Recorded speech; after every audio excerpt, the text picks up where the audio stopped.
Kia ora koutou. Basically here we are dealing with he tohu arangi. So this is a symbol of all of the things beyond the physical world. We're talking about prayer, incantations and karakia. The symbol here we have he manu tukutuku, he manu ote, to show you that we're talking about things beyond and things above us. What I wanted to do was just go through the karakia that we're actually using in the majority of our classes. So one of our opening prayers is just tau mai ko te mauri, tau mai ko te mauri. And this is an audio file for some of the students within the classes. Ne? Nō reira, kia karakia tātou, kia e noi tātou, let us pray. Tau mai ko te mauri tū, ko te mauri noho, ko te mauri orangi, ko te mauri o papa, ko te mauri aroha. Tau mai ko te mauri aio, ko te mauri o ngā tūpuna, uhi, wero, haramai te toki, haumi e, hui e, tā iki e. Ko te tuatahi tērā. Tau mai ko te mauri tū, meaning let the calming presence be present. Ko te mauri noho, it's an unmoving presence. Ne? Ko te mauri orangi, the essence or the life force, the vitality from above. Ko te mauri o papa, the essence of from below. Ko te mauri o papa. Ko te mauri aroha, unconditional love and unconditional essence or presence. Ko te mauri aio, ko te presence of peace. Ko te mauri o ngā tūpuna and the vitality of our forebears, all of our tūpuna. Uhi wero, haramai te toki, haumi e, hui e, tā iki e. So, let all of the above endow us and assist us to fashion our future as we see fit. So within terms of uhi wero, it's about shaping things ne. Uhi, you're carving that out wero and you're just having a little chip here, bringing the adze down to shape our destinies.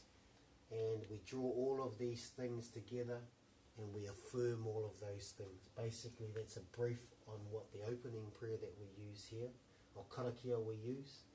And to close, it's about drawing some of those things off as well. So our closing prayer is this. Unuhia, unuhia. Unuhia ki te uru tapu nui. Kia wātea, kia māma te ngākau, te tinana, te wairua i te ara takatu. Ko ia rā e rongo whakairia ake ki runga kia tina, tina hui e tā iki e.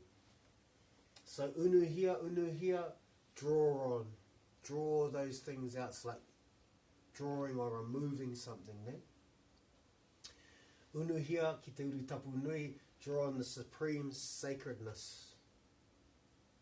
Kia wātea, kia māma, te ngā, or kia wātea, kia māma, to clear and free te ngākau, te heart, te tinana, the body, te wairua i te ara takatu and the spirit of mankind. Ne? Ko ia rā e rongo whakairia ake ki runga, rongo, God of peace, suspended high above us, and lift all those things. Kia tina, hui e taigi e, draw that together and affirm that and let it be. So those are our karakia. Once more, tau mai ko te mauri tū, ko te mauri noho, ko te mauri orangi, ko te mauri o papa, ko te mauri aroha. Tau mai ko te mauri aio, ko te mauri o ngā tūpuna. Uhi, wero, haramai te toki, haumi e, hui e, tā iki e. Closing prayer, kia karakia tāua, kia karakia tātou. Unuhia, unuhia. Unuhia ki te uru tapu nui.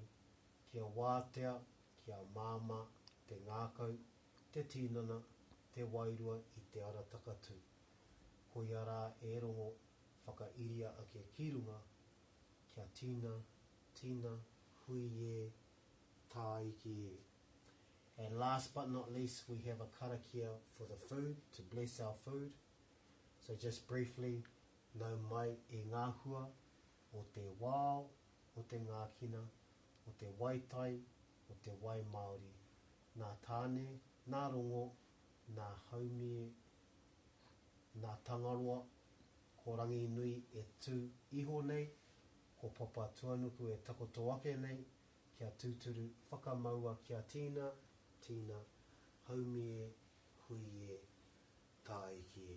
Just a brief acknowledgement to all of the atua Māori that are responsible for cultivated foods, uncultivated foods, foods that come from the forest, foods that come from the fresh water and from the sea. We acknowledge all of those atua and give thanks that for the bounty every time we sit down to have a meal or something together to eat. Nō reira, I hope this helps and rounds out our pathway of learning. Nō reira, ka mihi kia koutou, tēnā koutou.